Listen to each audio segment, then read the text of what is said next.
kuba umukristo bimeze gute ni gute ufata kuba umukristo muri ubu buzima kintu kitwa kuba umukristo cyambere no guhangana yego kuko yari umuntu ari umukristo ahura n'intambara nyinshi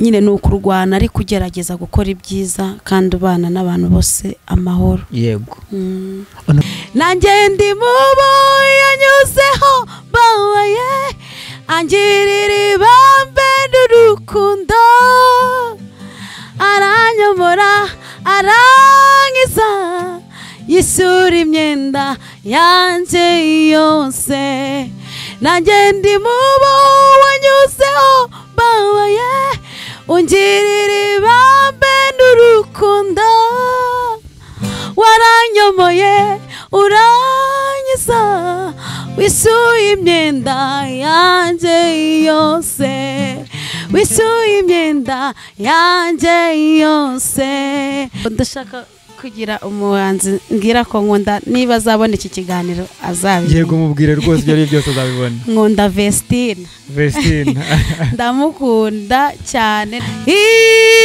imbaraga zawe Uwiteka Mana yanjye zitumye nongera kuvoma kw'iriba ry'amashimwe zitumye nongera kuvoma kw'iriba ry'amashimwe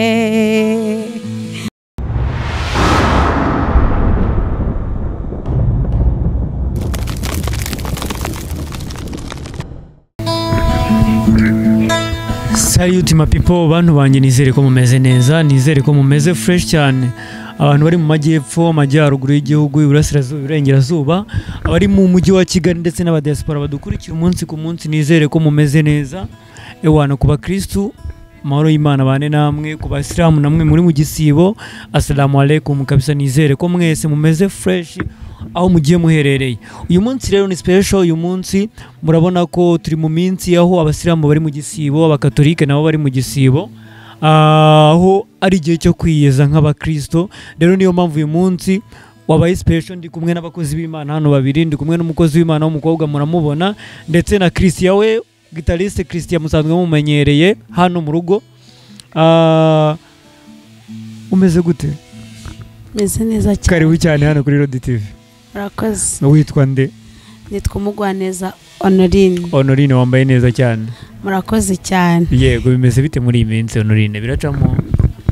Ya biragenda gake gake. Christian bimeze bite bro? Sawa cyane. Bimeze neza cyane ndashima Yesu. Abantu bari bagukumbuye, bari bakumbuye gitari yawe, bari bakumbuye ijwi ryawe, nizere kumeze neza. Nanjye naje niteguye, ndi kumwe na mushiki wanjye mwiza cyane nkunda, nakuze nkunda no kumva buri munsi. Ni bitangaza rero ndashima Imana. Yego yitwa Christian rero ndetse na Honorine nibo tugiye kubana muri iki kiganiro, nibo tugiye kubataramira, niho tugiye kubana muri uyu munsi. Nizere ko namwe mumeze neza cyane. Abantu batarakora subscribe muyikore please. Mumbabarire kabisa, abantu mutarayikora muyikore, ndetse n'abayikoze mujye mukora share, like ndetse na comment zanyu tuba tuzikeneye umunsi ku munsi kugira ngo tugende tumenya ngo twakosora iki, twahindura iki. Nizere ko rero mugiye kubana natwe mwishimye. Honorine tangira urimbira abanyarwanda kabisa. Murinzi wemenye shigiye iwacu se ni muhero batijo ryishimye cyane buracyaha nyuma nukarire tuzabana ibyago bizashiraho kandi byarebwa uko bingana ditezimana ye kandi byarembwa uko bingana ditezimana ye ndacyabazi ibyaremwe byose bisubiza bitya biti dore isi yaciza gushira we hazindiho raho muri ziwe cyambwira nawe asubiza yitonza ati dore urugamba rusashira ntituzongera kubabara murwanyi we cyambwira nawe asubiza yitonza ati dore urugamba ruzashira gumamuna haleluya uri mwiza Yesu urero akiranuka nahwanye nawe ineza yawe nigira iherezo mu biganza byawe havamo ibyiza gusa namenye neza yuko nta muntu n'umwe yakwiringiye azakorwa n'isoni kandi umuririmbyi Papi Clever arambye ngo ntago azicuza kugukurikira mu batubanjirije nta muntu yicujije kukumenya natwe uyu munsi kuva twakumenya Yesu ntago twigeze tubyicuza kandi tuzanabyicuza kuko twakuboneyemo ibyiza byinshi n'umugisha ukomeye kumenya Yesu n'umugisha ukomeye kumenya Yesu n'amahirwe akomeye kumenya Kristo n'urukundo rw'inshuti yanjye rwatumye mpfira n'urukundo rw'inshuti yanjye rwatumye mpfira n'urukundo rw'inshuti yanjye rwatumye mpfira n'urukundo rw'inshuti Yesu rwatumye mpfira n'umugisha ukomeye kumenya Yesu. Amen, amen, amen. Honorine uzi kuririmba pe, uzi kuririmba, uri umuririmbyi mwiza cyane. Ngira ngo Honorine ubu ngubu ufite indirimbo zingahe zawe wanditse wari kodinze zasohotse ziri hanze? Ufite indirimbo 3. Ufite indirimbo 3. Iya mbere yitwa ngo iki? Indirimbo ya mbere nakoze yitwa Yaremeye. Yaremeye. Ya kabiri yitwa ni inshuti, niwe nshuti. Yes, niwe nshuti. Yaremeye niwe nshuti. Ya gatatu? Ya gatatu iravuga ngo nubwo utabasha kunyumva ariko turi kumwe. Okay. Nziza cyane indirimbo zitwa neza cyane. Ngira ngo unabwira abanyarwanda aho bashobora gusanga indirimbo zawe bakajya babana nawe nimba ari kuri YouTube ziriho, ubabwire aho bazibona kugira ngo ndetse n'imbuga nkoranyambaga zawe ku buryo bakubona bakakwandikira mugakorana ya nta kibazo. Ziri kuri YouTube channel yanjye yitwa Umugwaneza Honorine Official. Umugwaneza Honorine Official. Zose ziriho. Yego. Na audio na ama video zikoze mu buryo bwa video. Zikoze audio na video zose zirakoze. Yego. Okay, banyarwanda rero mujye kuri YouTube channel ya Honorine kugira ngo murebe indirimbo ze, kugira ngo mujye mureba ibikorwa bye umunsi ku munsi. Ni umuririmbyi mwiza cyane, ni umukozi w'Imana, ndetse mugomba kujya muba muri kumwe nawe umunsi ku munsi kugira ngo abataramire baririmbire indirimbo zaririmbiwe Imana, mubane nawe kabisa. Nizere ko mumeze neza rero, kandi nizere ko mwishimye, nizere ko uyu munsi uri kubagendekera neza, nizere ko Honorine ari kubashimisha, Honorine ari kubana namwe, sibyo? Honorine, kuba umukristo bimeze gute? Ni gute wowe ufata kuba umukristo muri ubu buzima? Kintu kitwa kuba umukristo cya mbere no guhangana. Yego. Kuko iyo umuntu ari umukristo ahura n'intambara nyinshi nyine ni ukurwana ari kugerageza gukora ibyiza kandi ubana n'abantu bose amahoro. Yego. Honorine, uri umukobwa uri single?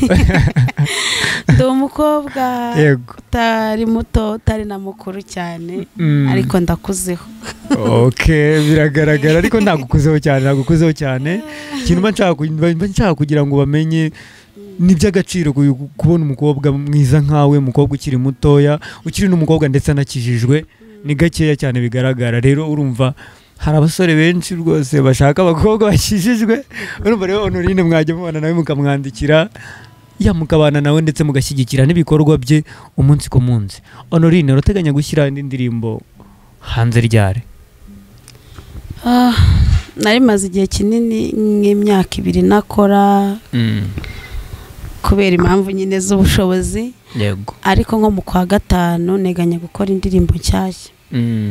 Ni iki gituma abantu baririmba gospel badakunda gushaka ba manager kugira ngo ba managinge ibikorwa byabo nyine kugira ngo bajye babatera inkunga? Usanga kenshi aba gospel bifasha. Urebye nago mbizi impamvu, ariko ku giti cyanjye ubundi urabona nyine kugira ngo umuntu azamuke bisaba ibintu byinshi. Yego. Hari igihe ushaka kubona manager akagusaba ibintu udashoboye, simbizi.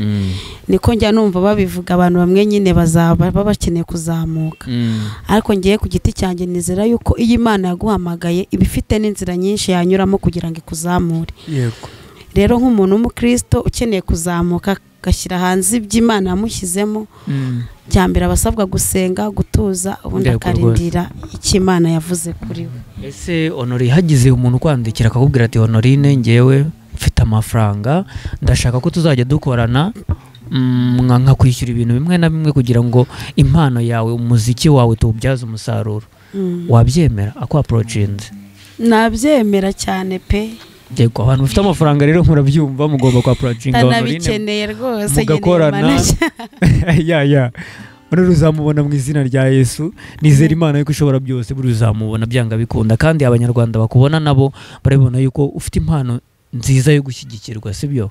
Rero bagerageze bagushyigikire, bagerageze bakube hafi. Nta wamenya wenda ubonye manager ibintu byagenda neza, umuziki wawe ukabyaza n'amafaranga, na manager kunguka nawe ukagutunga, sibyo? Genda bikwifurije. Honorine, twikomereze twiririmbira na Christian ducurangira gake gake kugira ngo dukomeze turirimba.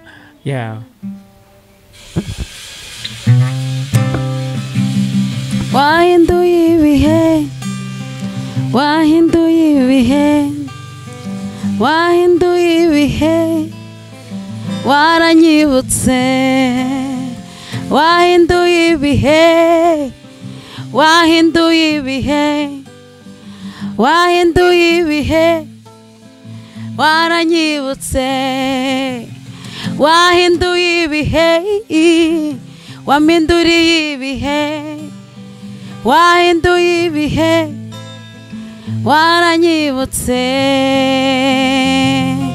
Niboneye inzira iyo wanshingiye, nyihagararemo, nakira umugisha, mbwira abihebye n'abacitse intege, nshyira imitima, akira umugisha.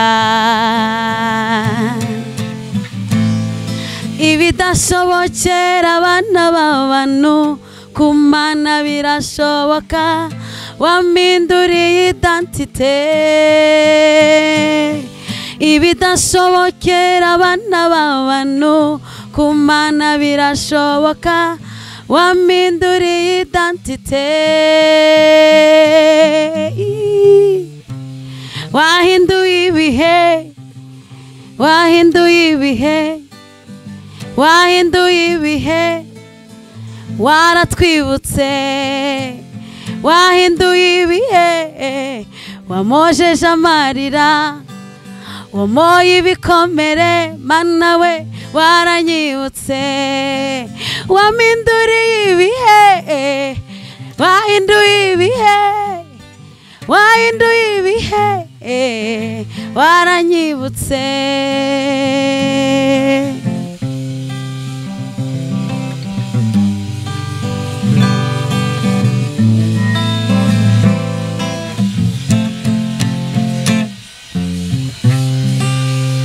urukundo rutagereranywa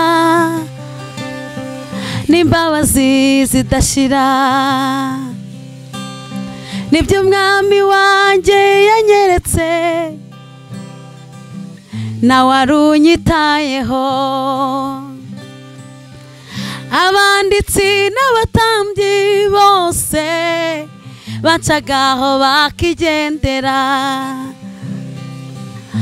ariko wanyuzeho n'urukundo rusaze angirira ubuntu n'ibambe ariko wanyuzeho n'urukundo rusaze angirira ubuntu n'ibambe nanjye ndi mubo yanyuzeho babaye angirira ibambe n'urukundo aranyomora arangiza yisura imyenda yanjye yose nanjye ndi mubo wanyuzeho babaye ungirira ibambe n'urukundo waranyomoye urangiza wisuye imyenda yanjye yose wisuye imyenda yanjye yose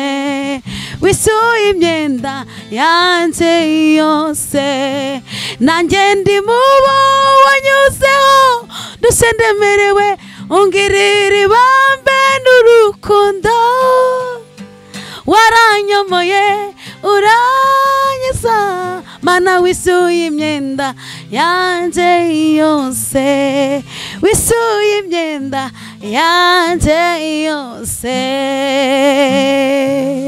haleluya amen amen hano nafashijwe cyane n'ukuri amina wakoze cyane kongera gutuma nyizwa sibyo ndabizi ko hari n'abandi bantu baba badaheruka nyine kumva bafashijwe kugira ngo bajye mu mwuka abantu benshi abasore benshi abajeni benshi b'i Kigali ntabwo bakunda kujya mu nsengero sibyo ku masande usanga batagiye mu nsengero basenga ku isabato usanga batagiye nyine biba bigoranye kugira ngo usanga abasore bagiye mu rusengero rero hari abantu benshi batajyayo ariko mu by'ukuri bakijijwe akanya rero kaba ari akanyu kugira ngo namwe mwenjoyinge ku butumwa bw'Imana mwenjoyinge ku ijambo ry'Imana ndetse mwishimire indirimbo nziza z'Imana abakozi b'Imana nk'abangaba nk'abantu baba baririmbira sibyo Honorine turirimbire indirimbo yawe wakoze bwa mbere yego uwari kumbabarizwa ese ninde uwari kunkubitirwa ese ninde uwari kumbambirwa ese ninde yaremeye byose ku bwanjye uwari kunkubitirwa ese ninde uwari kumbambirwa ese ninde uwari kuncungura ese ninde yaremeye byose Yesu amaraso ya Yesu yaranyijije urupfu, imbabazi za Yesu zanyigije aho ari, mu mibyimba ye nakiriyemo ndashima. Amaraso ya Yesu yaranyijije urupfu, imbabazi za Yesu zanyigije aho ari, mu mibyimba ye nakiriyemo ndashima. Amaraso ya Yesu yaranyijije urupfu, imbabazi za Yesu zanyigije aho ari, mu mibyimba ye nakiriyemo ndashima. Uwari kumbabarizwa ese ninde? Uwari kunkubitirwa ese ninde? Uwari kumbambirwa ese ninde? Yaremeye byose kubwanjye, yaremeye na za nkoni, yaremeye na rya cumu, yaremeye na rwa rupfu, yaremeye, yaremeye byose kubwanjye, yaremeye na za nkoni, yaremeye na rya cumu, yaremeye na rwa rupfu, yaremeye, yaremeye byose ni Yesu, yaremeye byose kubwanjye, yaremeye byose ni Yesu.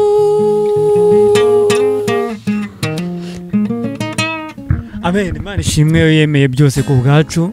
Imana ishimwe kandi yo yatanze nyine umwana wayo akemera agapfa kubw'ibyaha byacu, kubw'ibyaha by'abamwemera, kubw'ibyaha by'abakristo bose muri rusange. Imana ishimwe, ni ikintu cy'agaciro, ni ahantu tutari kwikura, ndetse nta n'undi muntu wari kuhadukura uretse Yesu wenyine, sibyo? Rero ni ibintu by'agaciro kandi nyine turashima Imana. Nishimwe ryinshi tuba dufite mu mitima yacu, ibintu Imana igenda idukorera umunsi ku munsi. Emeline, nirya nako Honorine, umbabarire sinzi niba nabikubwiye, mfite bashiki banjye babiri, umwe yitwa Honorine undi yitwa Emeline. Rero Honorine niwe mukuru, sibyo?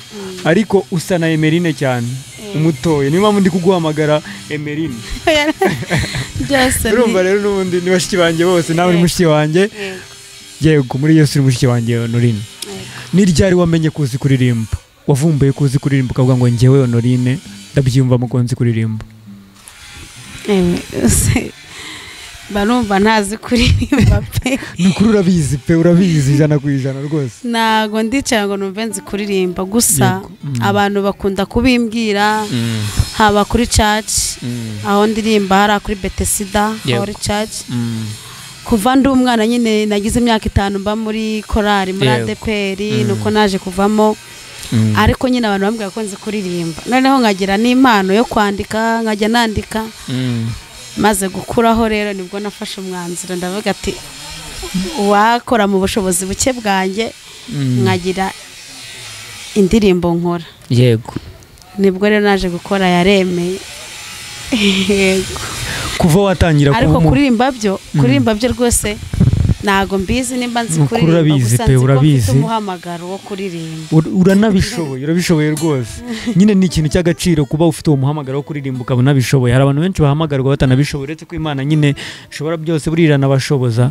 Ariko ni ikintu gitangaje kuba ufite uwo muhamagaro wo kuririmbira Imana, ikaba yaraguhaye niyo mpano, ikaguha n'ijwi ryiza, sibyo? Uri n'umukobwa mwiza, ni ukuri kw'Imana. Barakoze. Honorine, ubona ari izihe mbogamizi abantu bakora umuziki cyangwa se abantu baririmba gospel bakunda guhura nazo? Imbogamizi ya mbere ku ruhande rwanjye, yego, ni ukuba nyine umuntu adafite ubushobozi bwo gukora ibintu nk'uko abishaka. Urabona mfite indirimbo nyinshi nyine, ariko zose sinazishyira hanze. Yego. Iyindi mbogamizi nyine mbona,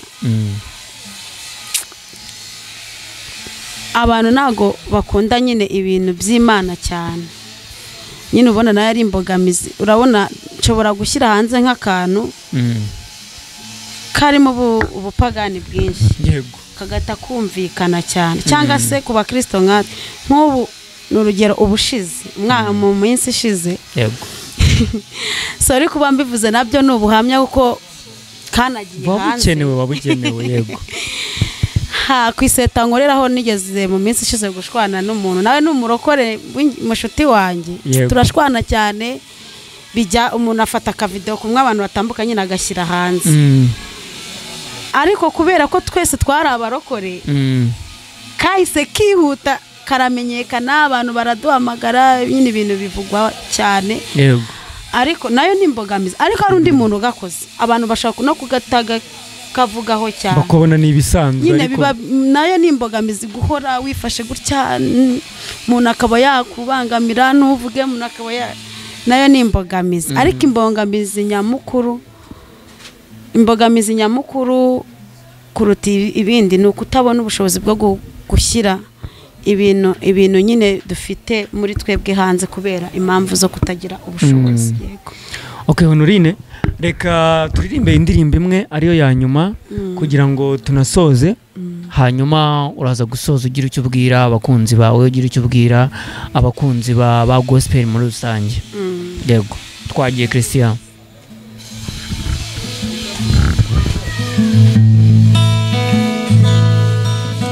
Mugaragu wanjye byose ndabizi, humura mbishyize kw'iherezo.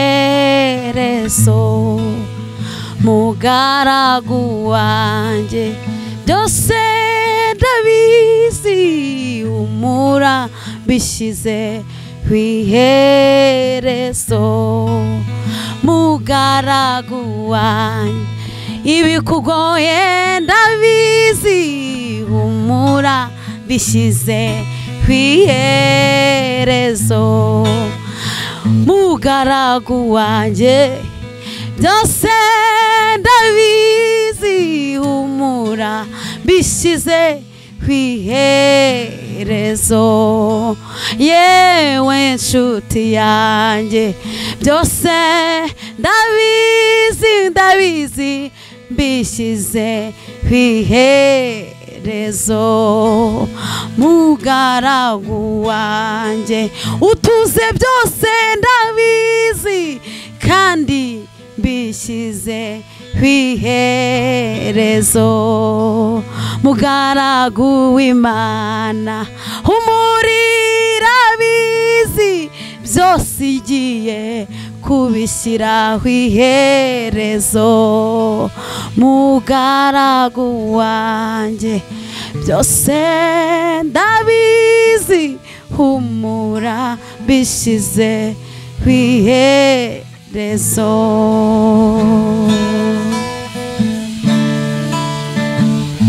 Amen, amen. Honori, wakoze cyane, wakoze n'ukuri kwitabira, wakoze kutantenguha, nagutumiye uritabira, kandi kuri Rodi TV ni mu rugo, sibyo? Ikaze igihe cyari cyo cyose, ugomba kuba uhari kugira ngo abakunzi bawe, abafana bawe, ndetse n'abantu bashyigikira umuziki wa gospel muri rusange bajye bakubona umunsi ku munsi, sibyo? Murakoze, ariko ndashaka kugira umuhanzi ngira ko nkunda, niba azabona iki kiganiro azabibona. Yego, mubwire rwose ibyo ari byose azabibona. Nkunda Vestine. Vestine. Ndamukunda cyane, nanzi ko ndi buririmbe no ku ndirimbo yabo ho gato, ariko kubera umwanya nzayikora ubutaha. Okay, wacishaho gatoya ariko nta kibazo rwose. Ririmbaho gatoya nta kibazo. Imbaraga zawe Uwiteka Mana yanjye zitumye nongera kuvoma kw'iriba ry'amashimwe. Imbaraga zawe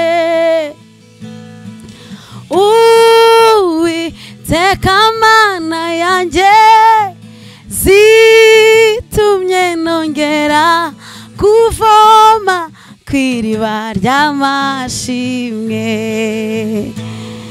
zitumye nongera kuvoma kw'iriba ry'amashimwe. Murakoze. urakoze cyane ni ukuri Vestine byumve uramukunda pe kandi ndabizi Imana izatuma abona kino kiganiro, Imana izatuma bibona ko umukunda sibyo kandi ni ukuri urakoze cyane ko umukunda nawe ibyo ari byo byose azagukunda sibyo. Wakoze rero, wakoze kwitabira, wakoze kuhabera abanyarwanda, wakoze kuza hano kuri Rodi TV. Dusoza agira ikintu ubwira abantu bawe nyine nkuko nabikubwiraga. Ndabashimira cyane abantu cyane cyane ndashimira abantu bagiye bakora subscribe kuri channel yanjye. Urabona amaze igihe kiri nakora na support n'abandi bagiye bayikore rwose. Ariko ndashima Imana nanabashimira kuba ngejeje mu bihumbi muri 600 gutyo kandi nta management mfite. Ndabishimira Imana, ndashima Imana kuri iyi channel, ndashima Imana yamaye akazi. Yego Imana ishimwe. Kandi bivuge kuko hari igihe nakoze ikiganiro kuri yindi channel nta kazi mfite. Yego. Ariko uyu munsi ndikorera kandi Imana iri mu kazi kanjye. Imana ishimwe pe, Imana ishimwe rwose. Kandi komeze guhe n'umugisha business yawe icemo, business yawe ugenda running umunsi ku munsi sibyo. Byaba ari byiza kuba boss lady umukozi w'Imana sibyo, birakubereye kabisa. Imana ishyiremo umugisha, Imana ibyiteho kabisa. Mwakoze kandi namwe mwakoze, ndabashimiye kuntu. Wakoze cyane nawe. Ubutaha muzongere mudutumire. Ndashimira na Christian. Yego. Best friend kuva kera. Ndamukunda cyane Christian. Imana nawe mu mugisha. Christian n'umwana mwiza, ni inshuti yanjye cyane bura Christian. Christian nawe abantu bawugera ibyo byose. Ntabwo wasagize ikintu babwira. Ikintu babwira pe. Cyona babwira no ko mbakunda kandi cyane amahirwe n'umugisha bazabira mu munsi. Uwo ni Christian rero arabakunda cyane mwabyumvishe. Ikiganiro cyo nakagaruka, abantu mutarakora subscribe muyikore. Ciao ciao. Ni Basadeni.